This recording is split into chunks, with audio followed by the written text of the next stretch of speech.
Hello दोस्तों, कैसे हो आप सब। आई होप आप सभी अच्छे होंगे। दोस्तों, जैसा कि आप सभी को पता है कि आरआरबी ग्रुप डी का एग्जाम अभी चल रहा है। ठीक है दोस्तों, उसी के आधार पर मैं साइंस के पेपर का सॉल्यूशन करवाने वाला हूं, जो 22 दिसंबर की फर्स्ट शिफ्ट में पूछा गया है। ठीक है दोस्तों, यदि आपने हमारे चैनल को सब्सक्राइब नहीं किया तो प्लीज़ सब्सक्राइब कर लीजिए और अपने दोस्तों तक शेयर कर दीजिए और लाइक भी कर दीजिए। दोस्तों, इससे पहले मैंने फॉर्मूला रिवीजन का जो साइंस का वीडियो है वो मैंने डाल दिया है। यदि आपने नहीं देखा तो प्लीज़ जाकर देख लीजिए। 3 न्यूमेरिकल के क्वेश्चन उससे पूछे जा रहे हैं। ठीक है दोस्तों, तो आपके 3 नंबर पक्के हो जाएंगे। ठीक है दोस्तों, और वीडियो को पूरा देखना दोस्तों, तभी आपको समझ में आएगा। और जिन भाइयों का हो चुका वो अपना मिलान कर लीजिए। ठीक है, चलिए शुरू करते हैं। पहला क्वेश्चन है दोस्तों, यदि किसी वस्तु पर लगाया गया जो बल है वो कितना है, 20 न्यूटन है। देखो दोस्तों, पहला ही न्यूमेरिकल आ चुका है ना। तो बल कितना है दोस्तों, 20 न्यूटन का है। और वस्तु पर बल की दिशा में 5 मीटर विस्थापित करने जो विस्थापित होती है, तो उसमें किया गया कार्य कितना है दोस्तों, यही पूछा गया है। तो इसमें कौन सा फॉर्मूला लगेगा दोस्तों, तो कार्य का फॉर्मूला लगेगा। तो कार्य का फॉर्मूला क्या होता है दोस्तों, कार्य का फॉर्मूला होता है W बराबर बल इंटू बल की दिशा में विस्थापन। ठीक है, तो अब क्या करेंगे दोस्तों, इसमें मान रख देंगे।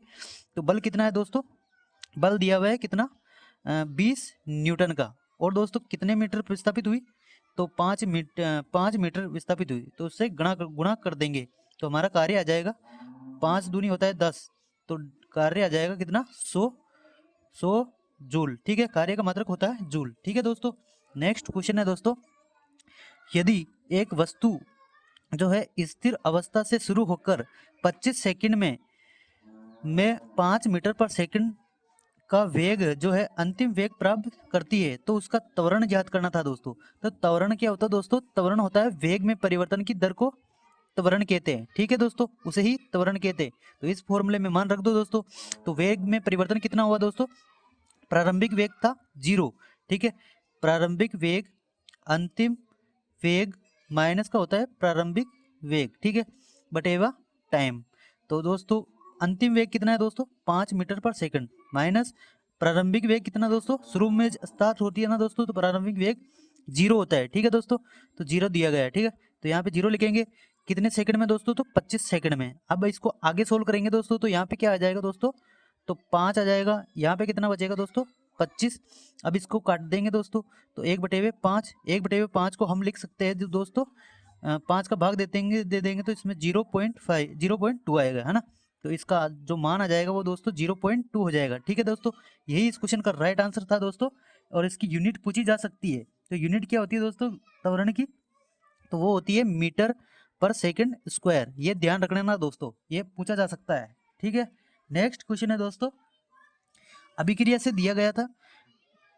कौन सा क्वेश्चन है दोस्तों, तन्नु हाइड्रोक्लोरिक अम्ल, यानी जिसे HCl कहते हैं। ठीक है, इसी का ही नाम है रासायनिक जो हाइड्रोक्लोरिक अम्ल होता है। तो की अभिक्रिया किस पदार्थ जैसे कि धातु के साथ कराने पर हाइड्रोजन गैस निकलती है। ठीक है दोस्तों, मुक्त होती है। तो कौन सी धातु है दोस्तों, तो ऑप्शन में दिया हुआ था दोस्तों जिंक धातु। ठीक है दोस्तों, जिंक धातु है, उससे रिएक्शन कराने पर हाइड्रोजन गैस निकलती है ना। तो दोस्तों इसकी रिएक्शन है जो बहुत ही इंपॉर्टेंट है दोस्तों, जब जिंक की रिएक्शन, ये है धातु की रिएक्शन, जब अम्ल से कराते हैं ना दोस्तों, अम्ल से कराते हैं ना दोस्तों, तो क्या बनता है दोस्तों में, तो लवण प्लस हाइड्रोजन गैस निकलती है। ठीक है, ये ध्यान रख लेना दोस्तों, पूछा गया है। ठीक है, तो अभिक्रिया वाला चैप्टर आपको पढ़कर जाना दोस्तों, उससे क्वेश्चन पूछे जा रहे हैं। ठीक है, नेक्स्ट क्वेश्चन है दोस्तों, मैक्रोन्यूट्रिएंट या जिसे हम कहते हैं वृत्त पोषक तत्व। वृत्त पोषक तत्व वे होते हैं जिन्हें पौधों में बहुत ज़्यादा आवश्यकता होती है, उन्हें मैक्रोन्यूट्रिएंट पदार्थ कहते हैं। ठीक है, तो कौन कौन से है दोस्तों, उदाहरण आप देख लो दोस्तों एक बार में सारे उदाहरण। तो इसका उदाहरण है दोस्तों, एक तो होता है कार्बन होता है दोस्तों, एक होता है हाइड्रोजन होता है दोस्तों, एक होता है ऑक्सीजन, एक होता है नाइट्रोजन, एक होता है फॉस्फोरस, और पोटेशियम होता है, और सोडियम, और कैल्शियम, और मैग्नीशियम। ये सारे उदाहरण बहुत ही ज़्यादा इंपॉर्टेंट है दोस्तों, इससे क्वेश्चन पूछा जा रहा है। यानी ऑप्शन में कोई इनमें से कोई एक दे देगा, बाकी अदर दे देगा, है ना। और पूछा जा सकता है कि कौन सा मैक्रोन्यूट्रिएंट है। ठीक है, और इसके साथ आप ये भी ध्यान रख लेंगे दोस्तों, जो माइक्रोन्यूट्रिएंट होते हैं ना, सूक्ष्म पोषक तत्व जिन्हें पौधों में कम आवश्यकता होती है, उन्हें माइक्रोन्यूट्रिएंट कहते हैं। तो इसके उदाहरण भी देख लीजिए दोस्तों, एक तो होता है आयरन, एक होता है मैग्नीज, एक होता है कॉपर, जिंक, और बोरोन और क्लोरीन और निकल। तो ये उदाहरण आप ध्यान रख लेना दोस्तों, इससे क्वेश्चन पूछे जा रहे हैं। नेक्स्ट क्वेश्चन है दोस्तों दूरदृष्टि दोष। देखो दोस्तों मैंने पिछले वाले वीडियो में जो दूरदृष्टि दोष और निकट दृष्टि दोष का वीडियो उसमें बताया था ना, ये क्वेश्चन वापस आ गया, रिपीट हो रहे हैं ना दोस्तों। तो बहुत सारे क्वेश्चन जो है रिपीट होते हैं हर शिफ्ट में, तो आपको एनालाइज देखना बहुत ज़्यादा जरूरी है, ठीक है। तो दूरदृष्टि दोष से पीड़ित व्यक्ति को जो दृष्टि है उसको सही कैसे किया जा सकता है, तो हम क्या करेंगे दोस्तों, जब दूरदृष्टि है ना दोस्तों, तो उसमें क्या लगाएंगे, उत्तल लेंस लगाएंगे, ठीक है, उससे दूर किया जा सकता है, ठीक है।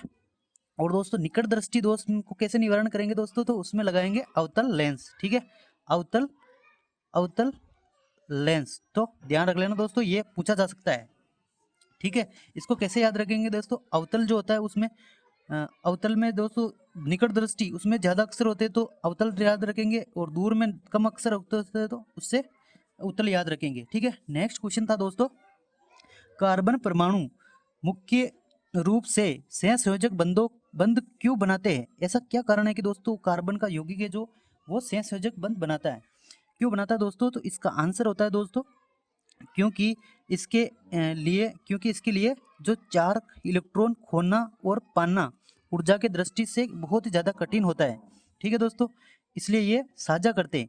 तो दोस्तों जो कार्बन परमाणु होता है ना दोस्तों, उसकी जो परमाणु क्रमांक कितना होता है दोस्तों, 6 होता है। तो पहले कक्षा में कितना आएगा, 2 इलेक्ट्रॉन आएंगे, है ना। दूसरी कक्षा में कितने बचेंगे, तो 4। तो दोस्तों जो बाह्यतम कक्षा होती है ना दोस्तों, उसमें 8 इलेक्ट्रॉन होना जरूरी है ना। तो क्या करेंगे दोस्तों, कार्बन को 4 इलेक्ट्रॉन निकालना पड़ेगा, ठीक है। तो 4 मतलब 4 तो या तो निकालेगा या प्राप्त करेगा। तो दोस्तों इसमें बहुत ज़्यादा एनर्जी की आवश्यकता होती है, ठीक है, जो सफिशियंट नहीं है।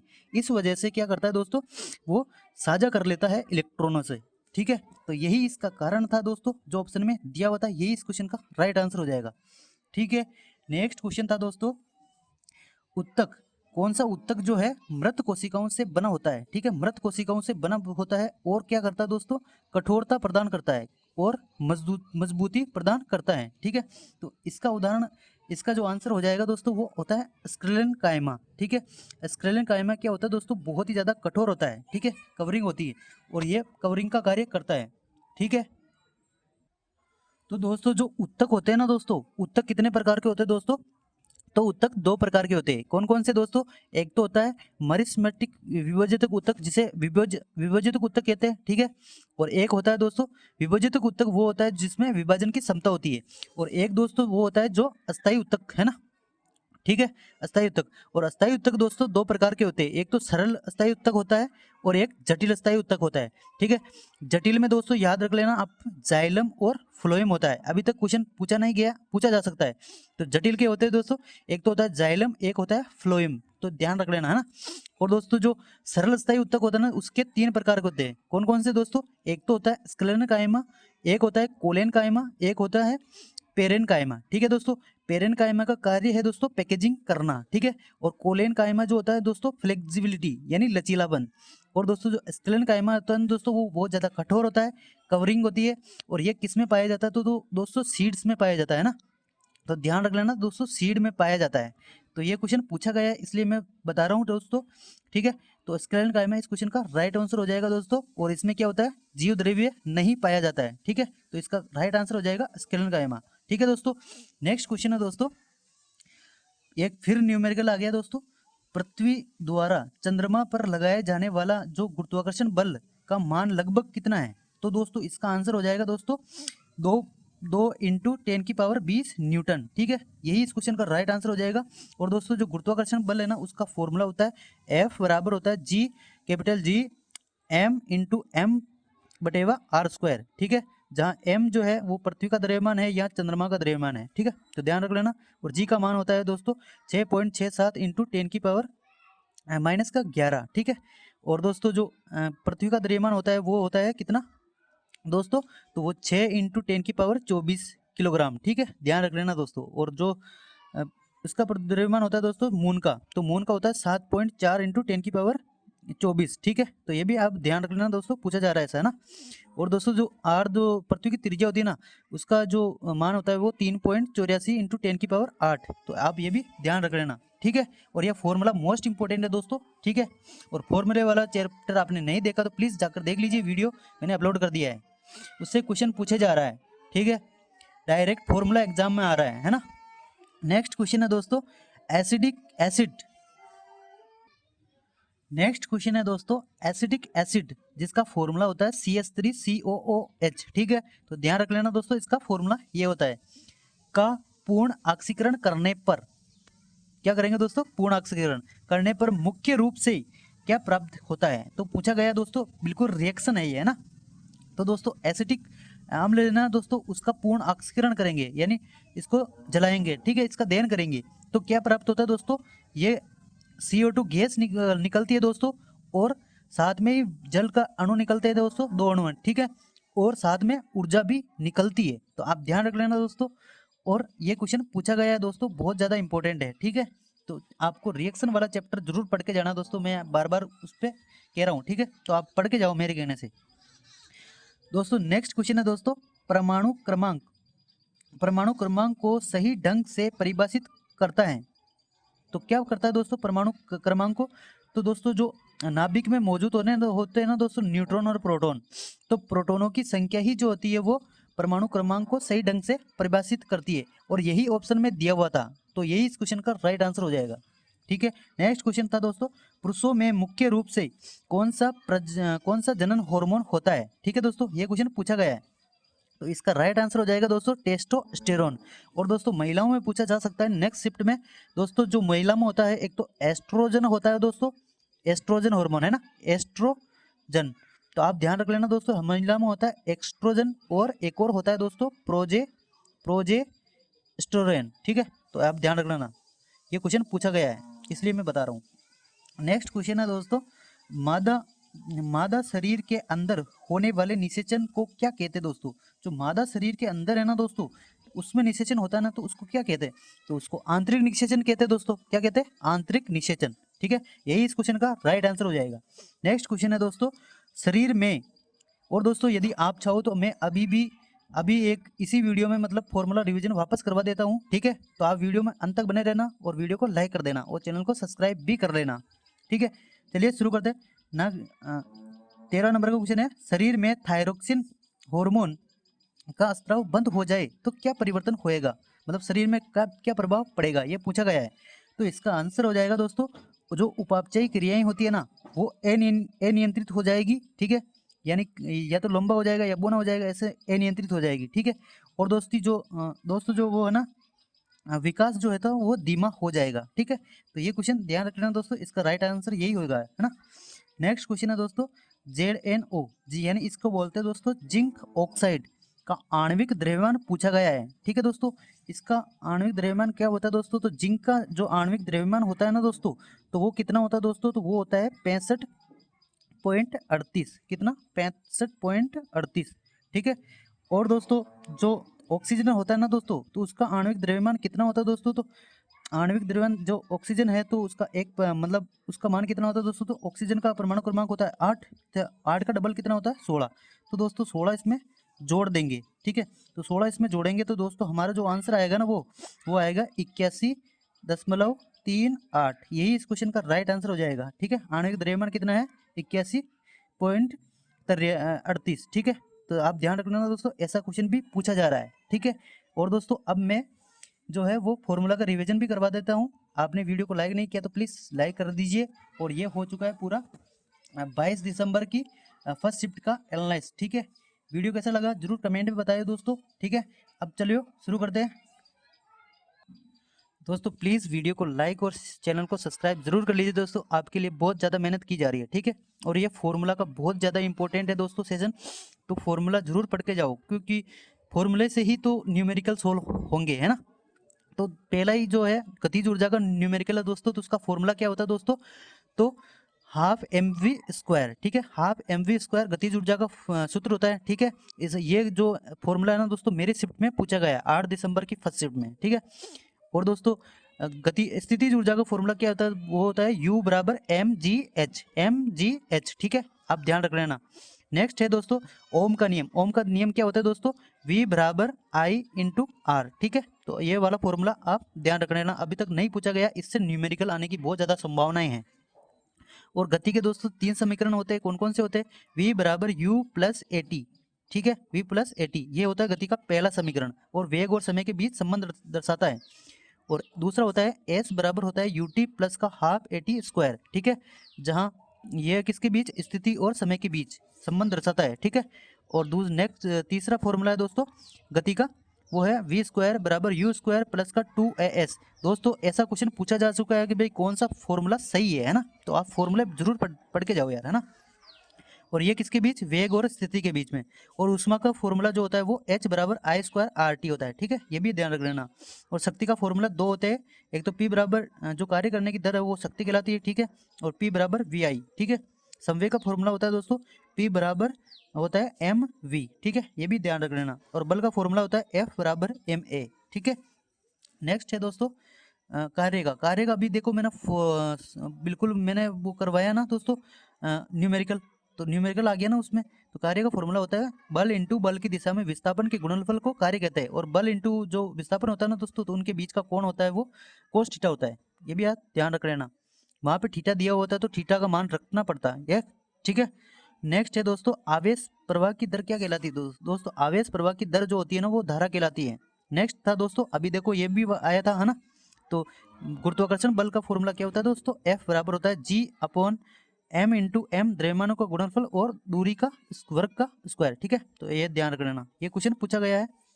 नेक्स्ट है दोस्तों गुलाम का नियम। गुलाम का नियम क्या होता है दोस्तों, F बराबर होता है K Q1 आवेशों का गुणनफल इंटू उनके बीच की दूरी का व्युत्क्रमानुपाती, ठीक है, ये भी आप ध्यान रख लेना। नेक्स्ट है दोस्तों प्रतिरोधों का समांतर क्रम में संयोजन। तो दोस्तों प्रतिरोधों का जो समांतर क्रम में संयोजन होता है वो इस प्रकार से होता है ना, तो आप ध्यान रख लेना। ये आर इक्विवेलेंट बराबर होता है वन बटेवा आर वन प्लस का वन बटेवा आर टू प्लस का वन बटेवा आर थ्री, है ना, तो ये हो जाएगा, ठीक है। नेक्स्ट है दोस्तों श्रेणी क्रम में। श्रेणी क्रम में क्या हो गया दोस्तों, आर इक्विवेलेंट का मान हो जाएगा जो सारे प्रतिरोधों को जोड़ दो, तो आर वन प्लस का आर टू प्लस का आर थ्री, ठीक है। और इस प्रकार से इसका डायग्राम बनता है, ठीक है। ये समांतर का हो गया और ये श्रेणी का हो गया, ठीक है। नेक्स्ट फॉर्मूला दोस्तों वो है प्रतिरोध का। प्रतिरोध का फॉर्मूला क्या होता है, आर बराबर होता है रो एल अपॉन ए। एल लंबाई होती है, आर ए क्षेत्रफल होता है, ठीक है, और ये इस पर निर्भर करता है। और एक फॉर्मूला है दोस्तों क्यू बराबर एन ई, जहाँ ई जो है इलेक्ट्रॉन होता है। इलेक्ट्रॉन पर आवेश कितना होता है दोस्तों, 1.6 इंटू 10 की पावर -19 गुलाम।